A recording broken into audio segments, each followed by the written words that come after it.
हम जगत को कहेंगे जगत मिथ्या है, तो कहने वाले के जवान पे ताला तो आपने लगा नहीं रखा है। वो तुरंत कह देगा कि जब जगत मिथ्या है तो इस मिथ्या जगत में होने वाले श्री राम कृष्ण के अवतार, इनके चरित्र, इनकी लीलाएं सत्य कैसे हैं? फिर आप राम नाम सत्य है ये क्यों बोलते हैं? नाम रूप सब मिथ्या है। तो भगवान के कहीं अवतार मिथ्या न हो जाएं, ये भय है वैष्णवाचार्यों को, इसलिए वे कहते जगत सत्य है। तो जगत के रूप में नहीं, इसको जगन्नाथ के रूप में देखो। सीय राममय सब जग जाने, करऊं प्रणाम जोरि जुग पानी। जड़ चेतन जग जीव जत सकल राममय जान, बंदऊ तिनके पद कमल सदा जोरि जुग पानी।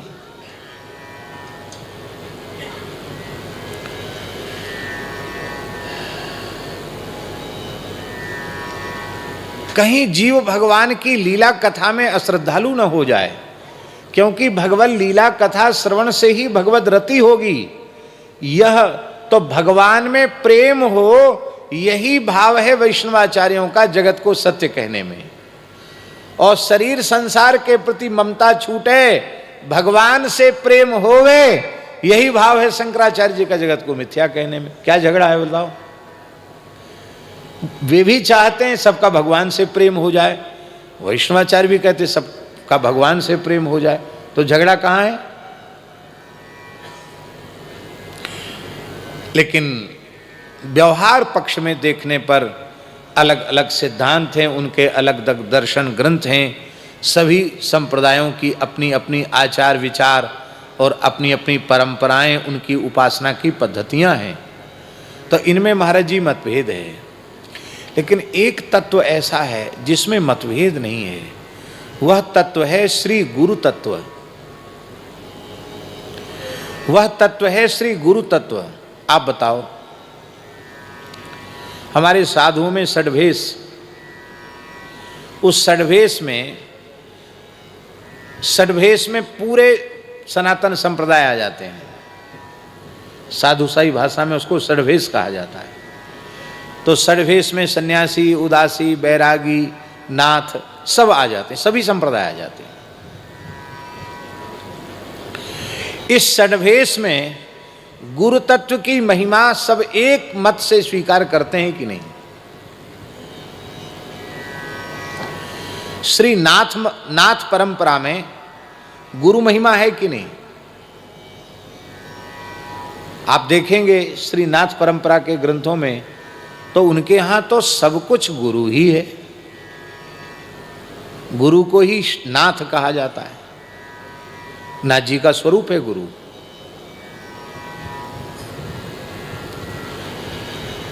श्री शंकराचार्य सब कुछ मिथ्या कह रहे हैं, पर गुरु महिमा के संबंध में वो नहीं कहते कि गुरु महिमा, गुरु तत्व मिथ्या है। गुरु महात्म्य को वे भी स्वीकार करते हैं।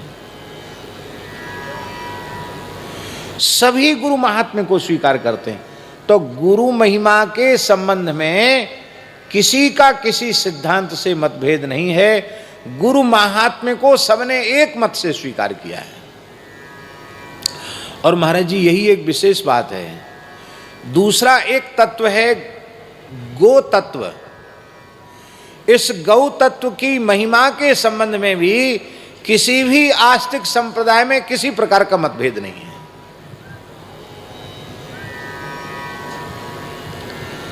सनातन धर्म के समस्त आचार्यों ने, वे किसी परंपरा, किसी सिद्धांत के प्रवर्तक या अनुयायी क्यों न हो, गौ महिमा को सबने एक साथ स्वीकार किया है।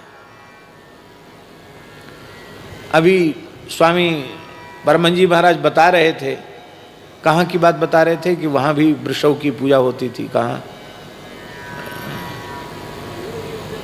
हाँ, यहूदियों के धर्म में आप बता रहे थे हैं? हाँ, आप बाइबिल का कह रहे थे कि बाइबिल में भी गो महिमा एक जगह वर्णित है। तो हमारे कहने का प्रयोजन यह है कि जो सनातन धर्म से इतर परंपराएं हैं, उन इतर परंपराओं में भी गौ के महात्म्य को स्वीकार किया गया है। और महाराज जी इन इतर परंपराओं में किसी न किसी रूप में गुरु महात्म्य को भी स्वीकार किया गया है। इनमें भी पीर फकीर होते हैं कि नहीं, इनमें भी इनके धर्माचार्य होते हैं कि नहीं, उसी को गुरु कहा जाता है। तो गुरु महात्म्य और गो महात्म्य इस संबंध में किसी के भी विचारों में मतभेद नहीं है। सबने एक स्वर से स्वीकार किया है वैदिक सनातन धर्म की जड़ का नाम है गाय, और जड़ रहेगी तो ही वृक्ष रहेगा हरा भरा। छिन्ने मूले नैव पत्रम न शाखा। इसलिए गोरक्षा उस पर मुगल काल से लेके अंग्रेजी शासन तक और देश के स्वतंत्र होने से अब तक जो संत महापुरुष हैं, विशुद्ध राष्ट्र भक्त हैं, उनके चित्त में ये भावना अवश्य बनी रहती है कि धर्म प्राण भारतवर्ष की धरा गोवध के कलंक से विमुक्त होनी चाहिए।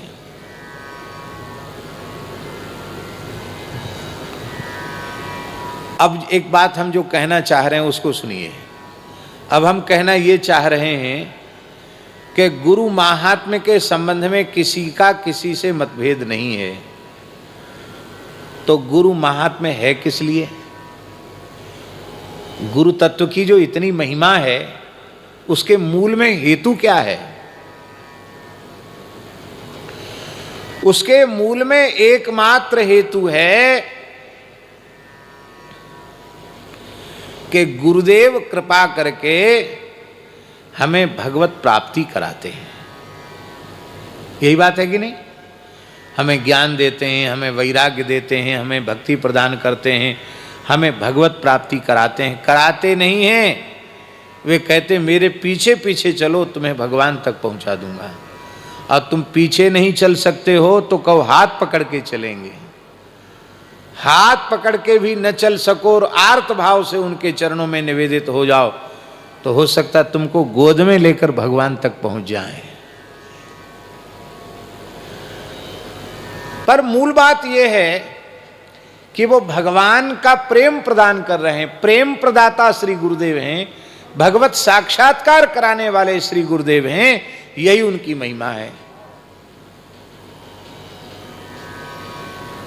और कहने लग जाएं गुरुजी कि रामकृष्ण नारायण को छोड़ो, गीता भागवत रामायण को छोड़ो, हम ही तुम्हारे गुरु हैं और हमारा ही फोटो रखो, हमारी फोटो की पूजा करो, हमारा लॉकेट बना के गले में लटका लो, कहो किस लोक में तुम्हारा रिजर्वेशन करा दें। ऐसे भी लोग कम नहीं हैं, ऐसे लोग बहुत हैं। पर हमारे यहाँ संतों ने कहा ऐसे लोगों को दूर से ही हाथ जोड़ लो।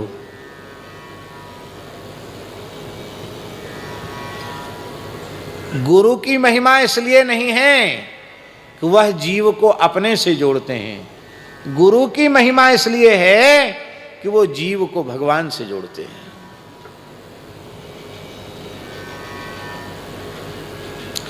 जो अपने से जोड़े उससे सावधान हो जाओ, वो निजी स्वार्थ सिद्धि में लगा हुआ है।